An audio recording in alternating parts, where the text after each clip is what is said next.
함께 읽도록 하겠습니다. 누가복음 13장 8절 9절 말씀입니다. 누가복음 13장입니다. 우리 신약성경 117쪽입니다. 누가복음 13장, 제가 8절을 읽고 여러분 9절을 함께 읽어주시기를 바랍니다. 대답하여 이르되 주인이여 금년에도 그대로 두소서. 내가 두루 파고 걸음을 줄이니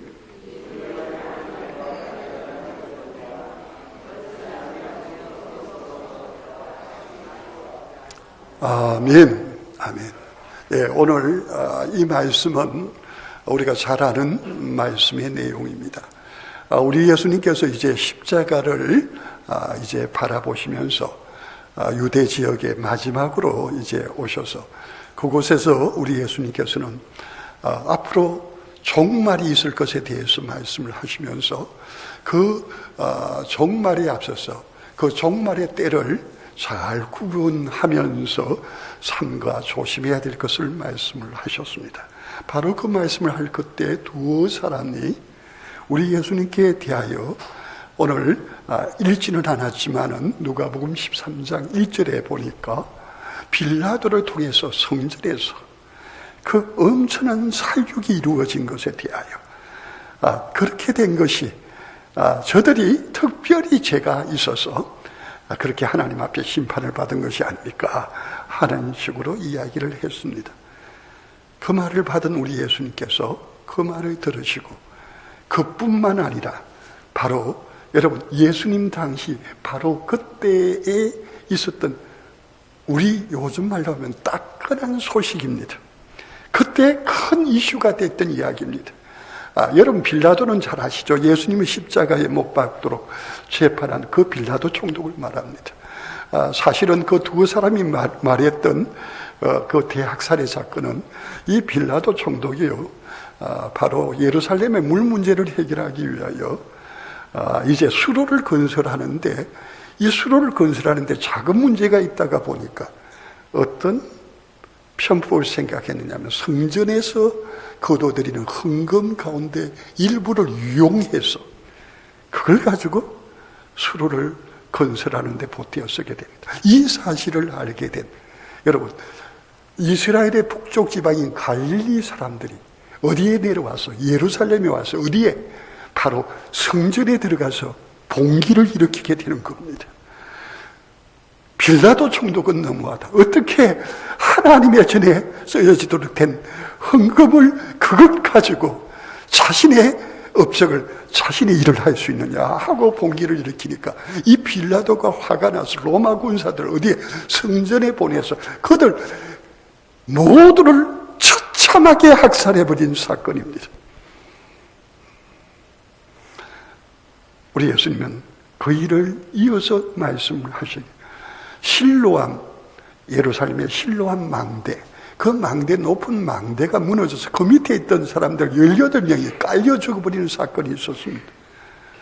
그러면서 이 모든 일들이 일어나는 것은 저들에게 죄가 있기 때문에 일어나는 일이고 저들이 지금 말하는 그 두 사람뿐만 아니라 여기 있는 많은 사람들보다 그들이 죄를 더 많이 지었기 때문에 하나님의 더 큰 심판을 받는 것이냐, 천만에 그렇지 않다고 말씀을 하시고 계시는 겁니다.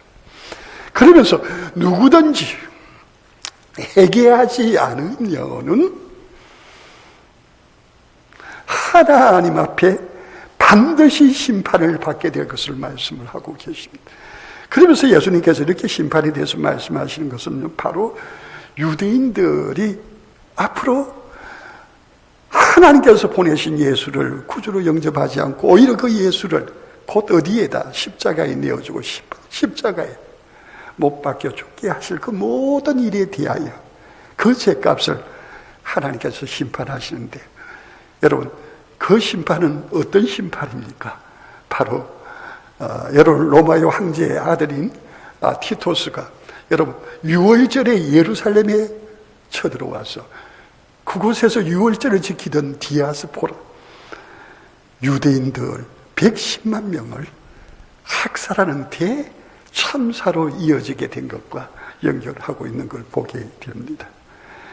여러분, 하나님은 우리의 삶 모든 것을 다 지켜보고 계시는 하나님이신데, 그 하나님께서 지금 어떤 사건을 통해서 누구를 심판하시고 누구를 징계하신다고 해서 그 사람이 바로 지금 징계와 심판권과는 거리가 멀리 안정권 안에 있는 우리는 하나님의 심판과 상관이 없느냐? 우리 예수님 그렇지 않다고 하시면서 오늘 여기 6절, 7절, 8절, 9절 이 넉 절의 말씀 가운데서 우리 예수님은 비유의 말씀을 통해서 우리 하나님이 어떤 분이고 심판에 대해서 하나님께서 어떤 마음을 가지신 것인지에 대하여 말씀을 해주고 있습니다. 그 비유의 내용은 이렇습니다. 포도원 주인이 포도원에다가 여러분 무화과 나무를 심었습니다. 이 무화과를 보통 묘정을 갖다가 심으면 한 3년 정도 지나고 나면 그 다음부터는요 열매를 맺게 되었는데 1년 뒤 열매를 맺을 그때에 대해서 와보니까 열매가 없어요. 그 다음에 2년째에 대해서 왔는데도 열매가 없어요. 3년째 돼도 열매가 없어요. 그 다음에는 그 포도원 주인이 너무너무 화가 나서 이 포도원 나무들은 이 포도원에 전혀 쓸데없는 이 포도원, 귀한 포도원만 허비하는 것이 된다고 찍어버리자고 말합니다. 이 포도원 주인이 그렇게도 말할 수 있는 이유가 뭡니까? 이 포도원은 말입니다. 아주 비옥한, 그래서 겉에는 뭐가 치러져 있습니까? 누가 침범하지 못하도록 울타리가 쳐져 있고 비옥한 땅에다가 이 포도원 주인은 거기다 누구까지요? 포도원 지기까지 보호하는 사람까지 딸려 주었습니다. 그리고 시간도 주었습니다. 그리고 기회도 주었습니다. 그랬었는데도 불구하고 그 포도원에 심어진 무화과 나무, 여러분 우리가 잘 아는 대로 이런 무화과 나무는 아무 때나 심어놔도 잘 큽니다. 우리 교회 무화과 나무가 한 4그루 정도인가 5그루 정도 있는데 다른 나무들은 우리 이렇게 둘레로 심어놨는데 땅이 비옥하지를 못해요. 땅 깊은 곳에 가면 이게 어떻게 굳혀져 있어 더 뿌리를 내리기가 힘든 그런 그건데, 그래서 다른 나무들은 특히 유실수 같은 것들은 열매를 맺지를 못해요. 그런데 무화과 나무만은요, 여기 무화과, 우리 교회 무화과 나무 열매를 먹어보신 분들은 알겠지만 너무 달고 너무 맛있어요. 근데 그렇게 열려져요. 그런데 그렇게 척박한 데서도 무화과 나무가 커서 열매를 맺는데 이 포도원에서 여러분 열매를 맺지 못하고 시간만 보낸다는 것이 이 포도원 주인의 입장에서는 얼마나 안타깝고, 그거 빨리 뽑아버리고 다른 걸 심어버리고 그리고 포도나무를 심어버리면 될 텐데 하는 생각을 가지고 있었을 거예요. 그런데 포도원 지기가 말합니다. 오늘 여기 8절 9절에 뭐라고 말합니까?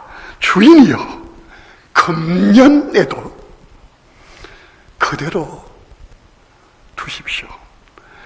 제가 지금까지 하듯이 이번에도 더 열심히 땅을 두릅하고 거기에다가 거름을 주어서 어떻게든지 무화과 나무에 열매가 열리도록 하겠습니다. 그렇게 말합니다. 우리는 이까지에 대해서 굉장히 은혜스럽게 듣습니다. 그런데 문제는 9절입니다. 오늘 9절을 보실까요? 이후에 만일 열매가 열면은 얼마나 좋겠습니까? 그러나 안타깝게도 열매를 열지 못하면 우리 같이 하실까요? 찍어버리소서. 여러분, 이 말은 여러분 바로 이 포도원에서 무화과 나무가 열매를 맺을 수 있는 기회가 무한정 주어지는 것으로 착각하기 쉽지만 결코 그렇지 않다는 것을 말씀하고 있는 겁니다. 어떤 때가 있습니까? 이제 기다림의 끝이 있다 하는 사실입니다.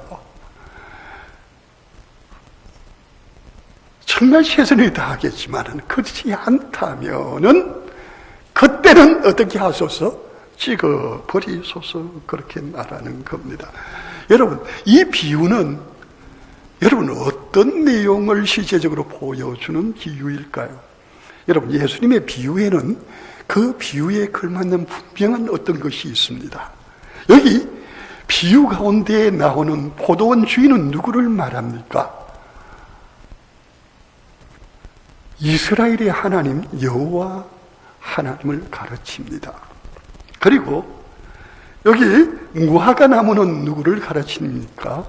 이스라엘 백성들을 가르칩니다. 그리고 열매는 뭡니까?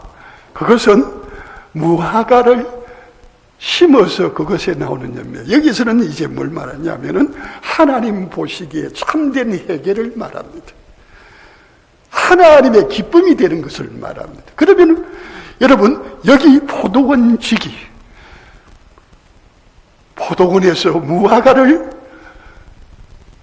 열매 맺도록 도우는 이 포도원 지기는 누구를 말할까요? 예수님을 가르쳐 말하는 것임을 우리는 분명히 알 수가 있습니다. 그런데 여기 1차적으로 이 무화과 나무는 누구를 가르친다고요? 유대인들을 가르칩니다. 이스라엘 백성을 가르칩니다. 그러나 이것은 결국은 뭡니까? 영적인 이스라엘인 하나님의 백성들을 가르칩니다. 오늘 이 시간에 누구를 가르칩니까? 저와 여러분들을 가르쳐 하시는 말씀이라는 사실을 우리는 분명히 알아야 합니다. 그러면은 2차적으로, 여러분, 1차적으로는 유대인들이 결국은 회개하지 않고 하나님께서 보내신 그리스도를 구주로 영접하지 않고 그런 십자가에 못 박고 하나님의 사랑과 하나님의 구원을 거부한 그 까닭에 저들은 어떻게 되고 말았습니까? 대심판을 맞고 말았습니다. 바로 로마에 의하여 그곳에 있던 유대인들뿐만 아니라 유대기를 믿는 세계 곳곳에 흩어져 있던 모든 유대인들이 바로 그곳에 와서 대학살을 맞고 죽임을 당하는 엄청난 심판을 당하고 말았습니다. 2차적으로 오늘 이 말씀은 바로 영적인 이스라엘이라고 할 수 있는 바로 예수 믿고 구원받아 하나님을 아버지라고 부르는 하나님의 자녀들인 성도들, 저와 여러분들을 가르쳐 하시는 말씀이라고 보면 됩니다. 여러분, 하나님은 우리에게 어떻게 사랑해 주셨습니까? 은혜를 베풀어 주셨습니까? 우리를 사랑하셔서 예수 그리스도를 우리 위하여 십자가에 내어 주셨습니다.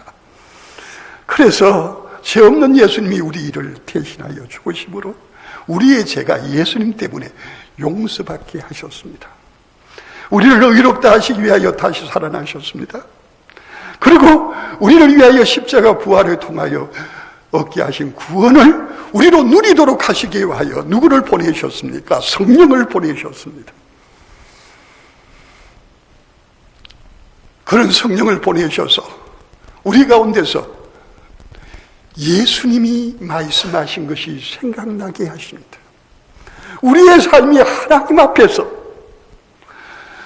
죄악되고 허물된 데서 돌이키고 회개하게 하실 뿐만 아니라 예수님이 하나님께 기쁨이 되셨던 것처럼 우리의 삶을 바로 하나님이 기뻐하셨던 예수님의 삶을 향하여 나아가도록 누가 도우십니까? 성령님께서 도우십니다. 성령님이 어떻게 도우십니까? 성령님께서 바로 주님의 말씀을 우리 가까이에 들을 수 있게 하십니다. 그래서 주님의 말씀을 통해서 믿음 가운데 세우게 하시고 그 말씀을 들으면서 그 믿음 가운데 나가도록 성령께서 감독하시고 성령께서 우리를 이끌어 주시고 주장해 주십니다. 성령께서 우리로 누구의 이름으로 우리를 위하여 죽으시고 다시 사신 우리의 구주이신 예수 그리스도의 이름으로 누구에게? 하나님 아버지께 기도하게 하십니다. 우리의 삶에 힘겹고 어렵고 염려되고 걱정되는 모든 일이 있을지라도 우리 하나님께서는 어떻게 하십니까? 자기 아들을 아끼지 아니하고 우리 모든 사람을 위하여 내어주시니까 어찌 그 아들과 함께 모든 것을 우리에게 주시지 않겠느냐? 여러분, 우리가 구할 때요, 하나님께서 우리에게 주실 수 있는 그것은 우리 같이 하실까요? 한계가 없습니다. 여러분, 한계 없이 주시는 풍성하신 하나님입니다. 여러분, 그 하나님의 은혜와 사랑으로 우리가 예수 믿고 한 해를 보내었습니다. 두 해를 보내었습니다. 세 해를 보내었습니다. 여러분, 우리는 이 구원의 은혜와 주님의 사랑과 성령의 감동을 통해서 살아가면서 우리의 삶 가운데 우리에게 그 모든 것을 주신 우리 하나님께서 우리를 향하여서 지금 어떤 생각을 하고 계실까요? 이제 뭔가 거룩한 삶으로 주님과 동행하면서 우리의 삶 가운데 뭐가 비치며 주님의 거룩하심이 비치며 캄캄한 이 세상에 주님의 거룩하심으로 어둠을 제약을 불의를 밝히면서 해같이 빛나게 주님이 우리의 중심이 되셔서 그 주님이 우리를 이 세상 가운데 빛나게 하면서 결국 누가요? 하나님이 기뻐하시는 하나님의 영광의 삶을 한 걸음 한 걸음 살아가게 하나님은 지금도 함께 하시는 분이십니다. 여러분, 이 하나님의 우리를 향하신 열심을 아십니까? 저는 이번에 이 말씀을 준비하면서 여러분, 우리 저기 보면은 우리 교회 표가 있습니다. 교회 표가 뭡니까? 영구표 말고 제일 위에 이렇게 오른쪽 끝에 보니까 뭐라고 나와 있습니까? 온 마음으로 주님을 구하게 하소서. 2022년 표 그렇게 났습니다. 여러분, 저 표가 언제 여러분 우리 보통 그의 표는요 1년만 합니다. 1년만. 근데 제가요 2028년 표가 오직 하나님의 은혜로 살게 하소서였습니다. 근데 2019년 표가요 뭐였느냐면은 온 마음으로 주님을 구하게 하소서. 예레미야 29장 13절 말씀입니다. 근데 저 때요 뭐냐면 우리 주보가 이게 찍는 게 해마다 이 찍는 게 너무 많이 그거 되기 때문에 그에는 제가 생각을 좀 깊이 했습니다. 이거 찍고 한 3년 4년은 쓸 수 있도록 그렇게 하자 생각하고 표를 갖다가 할 때 아예 저렇게 그냥 몇 년이라고 하지 않고 주님의 그러니까 온 마음으로 주님을 구하게 하소서 표하고 예레미야 29장 13절을 했어요.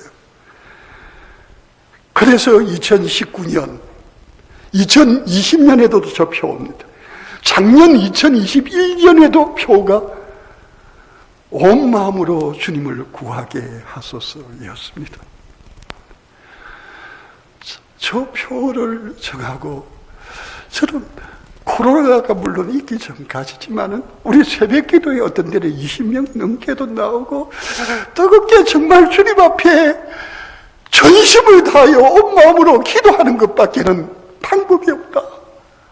우리가 주님 앞에 무릎 꿇고 기도할 때 여러분 예레미야 29장 13절이 그렇습니다. 너희가 온 마음으로 주님을 구하고 주님을 찾아라. 그리하면 그가 만나리라.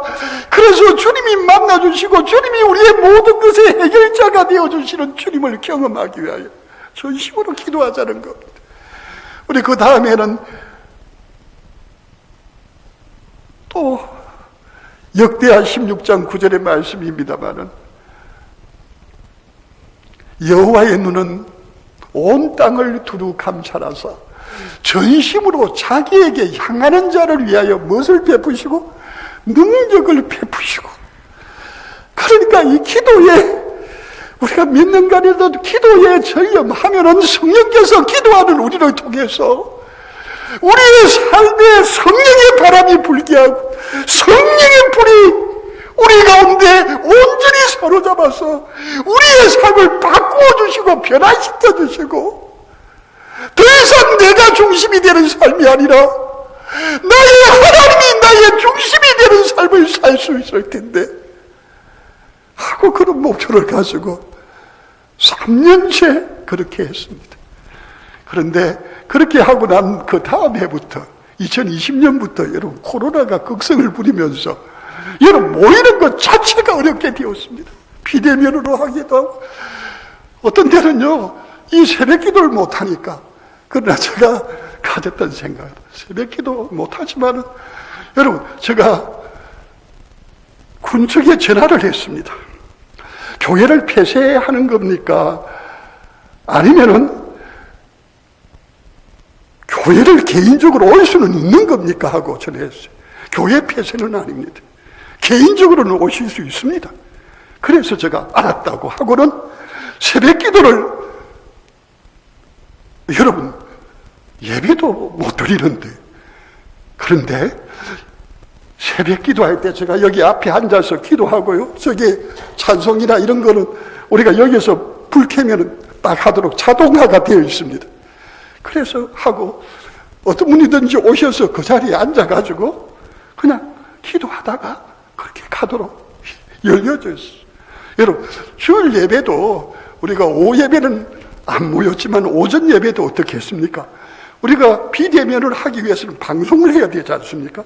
방송을 나가기 위해서는 여기서 찍은 걸 가지고 또 유튜브로 바로 찍는 그걸 실시간으로 바로 하도록 하니까 어떻게든지 그 시간을 놓치지 않으려고 했습니다. 여러분, 성령께서는 우리를 기도하는 걸 멈추지 않기를 원합니다. 하나님 앞에 예배하는 걸 멈추지 못하도록 하십니다. 감동하십니다. 그런데 그 비대면이요, 이제 처음에는 20%, 지금은 말입니다, 여러분, 모두가 방역이라는 방역 패스가 그것이 되면은 현재 이런 상황에서 부산에는 70%까지 예배에 참석할 수 있습니다. 여러분, 우리 교회 좌석수가 300석입니다. 300석에 70%면 37, 210명까지 나올 수 있습니다.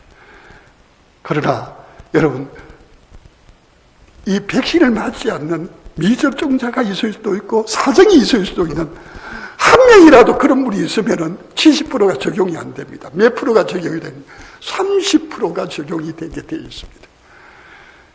그러나 그 30% 입각에서도 오히려 저는 30%를 선호합니다. 왜냐하면은요, 여러분, 이렇게 거의 이렇게 뚝뚝뚝뚝 붙여가 이렇게 할 때 우리 가운데 혹시나 확진자가 한 명이 오든지, 그래서 조금 우리가 서로 이렇게 하는 것에 조심하지 않으면은 여러분 어떤 일이 일어날 수도 있습니다. 그래서 저는 어떤 확진자가 한 명이 오더라도 우리가 같이 하나님 앞에 마음껏 예배 드리자고.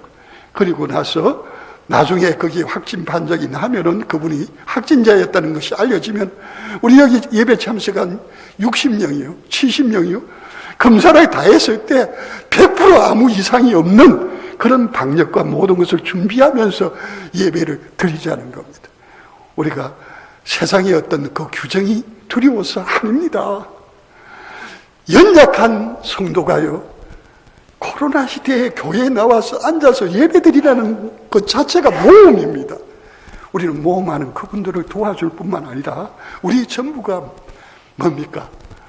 오직 신령과 진정으로 예배드리는 것에 있어서 그 목적을 가지고 우리가 방해받지 않고 예배드리기 위해서 어떤 면에서는 좀 과하다 싶을 정도로 철저하게 우리가 이 모든 것을 지키는 겁니다. 그 가운데 여러분, 우리 금요기도회 때는 한 25명 내지 어떤 데는 30명 가까이 나옵니다. 제가 지금 방역 지침 가운데 하나 안 지키는 게 있는데 그건 뭐냐면 통성기도 못하게 되어 있습니다. 저는 넓게 앉고 최대한 앉아서 통성기도 하게 합니다. 무슨 말이냐면요, 우리가 기도 안 하면 죽는다는 겁니다. 우리 교회가 무슨 일이도 하나님 앞에 기도해야 산다는 겁니다. 기도해야 산다는 겁니다. 그런데 여러분, 이제 3년이 지났습니다. 여기 무화과 나무 심고 주인이 와서 뭡니까? 3년까지는 참았는데 그 다음에 이제 3년이 지나갈 때 땅만 버리는 이 무화과 나무를 찍어서 없애버리자고 했을 때 포도원 시기는 뭐라고 말합니까? 금년에도 그대로 두십시오. 내가 열심히 땅을 파고 거기에 거름을 주어서 무화과 나무가 열매를 맺도록 최선을 다하겠습니다 하고 사정을 합니다. 그러자 그 포도원 주인은 그 포도원 시기의 말을 듣고 그렇게 하자고 합니다. 여러분, 2022년 금년에는요, 여러분, 우리 온 성도가 하나 되어서 온 마음으로 주님 앞에 기도하는 가운데 성령에 붙들려서 주님의 은혜의 보좌 가운데 나갈 수 있기를 축복합니다. 온전히 기도의 사람으로 성령의 감동 가운데 붙들리기를 바랍니다. 여러분, 기도의 변화가 일어날 수 있기를 바랍니다.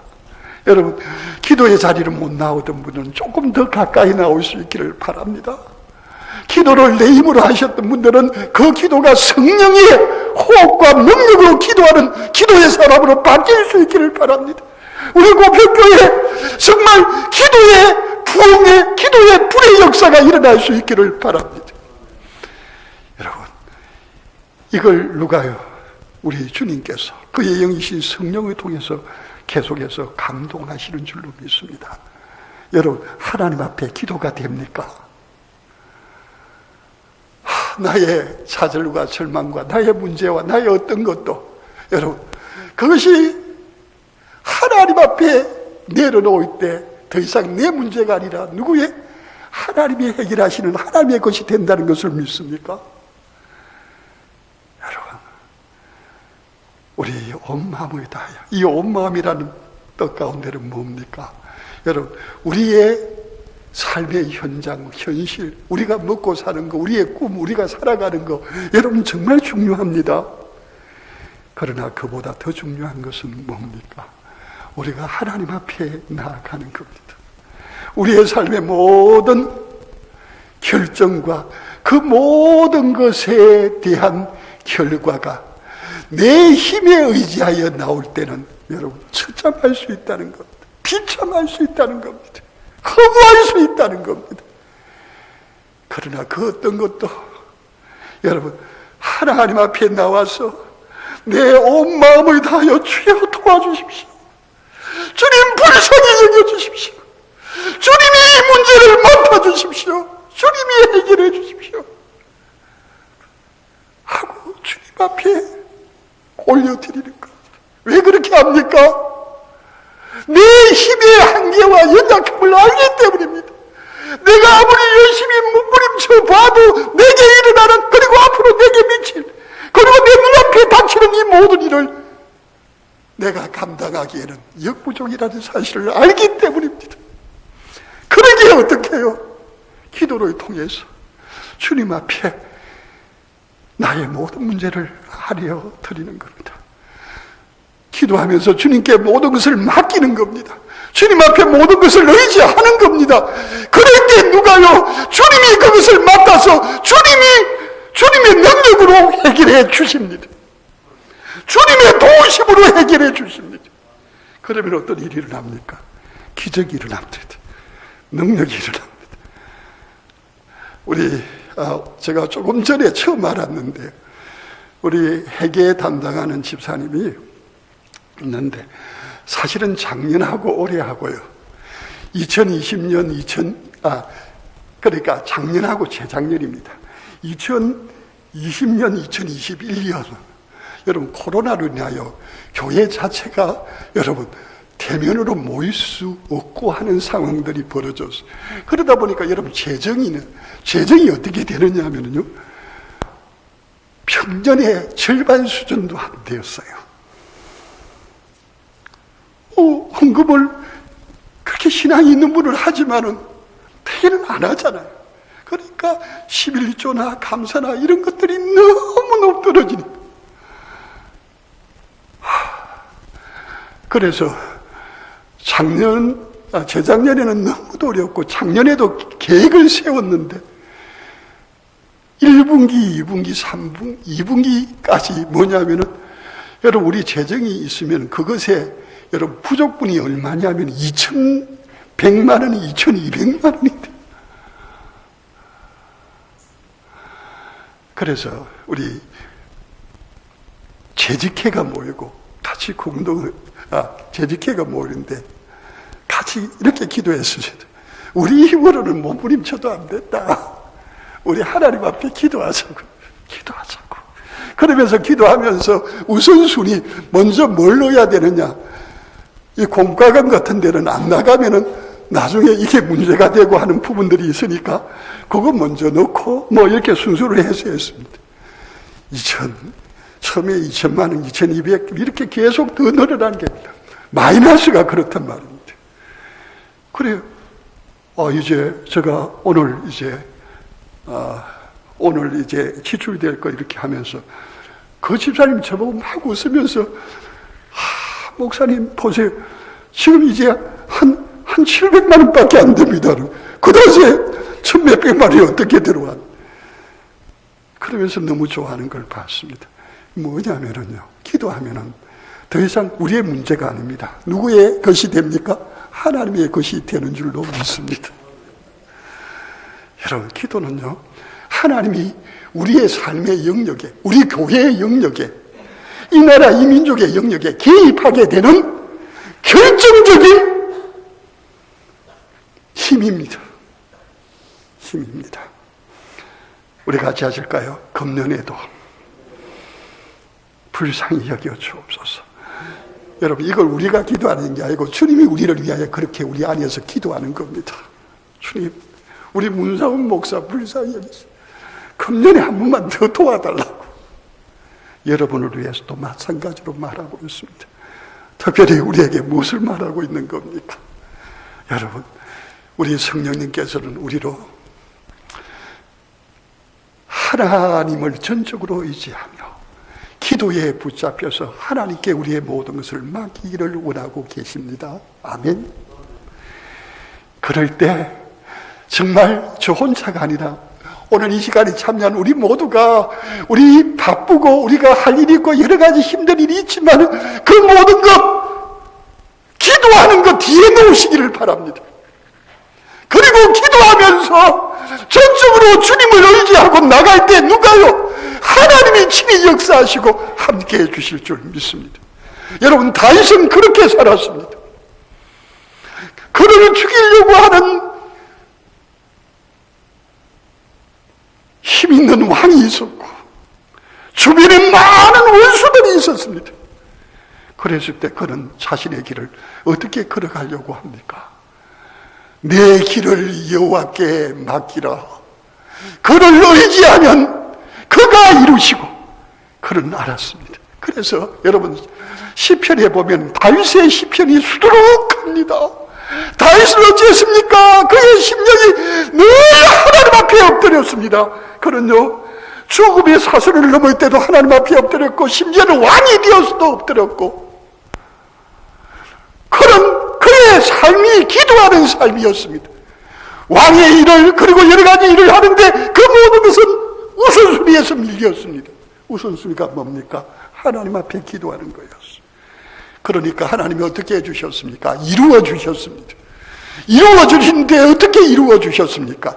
시편 37편 6절에 내 의를 빛같이 나타내시며 내 공의를 정오의 빛같이 하시리로다. 여러분, 우리가 주님께 맡기고 주님 앞에 기도하고 주님을 의지할 때 여러분, 하나님께서 우리의 모든 것을 하나님이 능력으로 이루어 주십니다. 그럴 때 우리의 삶은요, 우리가 계산하고 생각한 것이 요 밑에 있다면 하나님이 이루어 주신 것은 이걸 올려서 해보다도 더 밝게 빛나게 해주시는 하나님의 역사라는 사실입니다. 우리를 통해서 하나님 누군지를 세상에 보여주는 해같이 빛나는 삶을 사는 2021년 금년이 되시기를 주의 이름으로 축복합니다. 우리 이 시간 다 같이 주여 외치고, 주님, 이 한 해 금년에는 하나님 진짜로 기도하겠습니다. 금년에는 하나님만 의지하겠습니다. 금년에는 내가 내 자신을 의지하고 내가 내 길을 걸어가는 것이 아니라 여호와를 의지하고 여호와께 맡기고 온 마음으로 주님 앞에 기도하면서 나아가겠습니다. 우리 함께 기도합니다. 주여! 주여!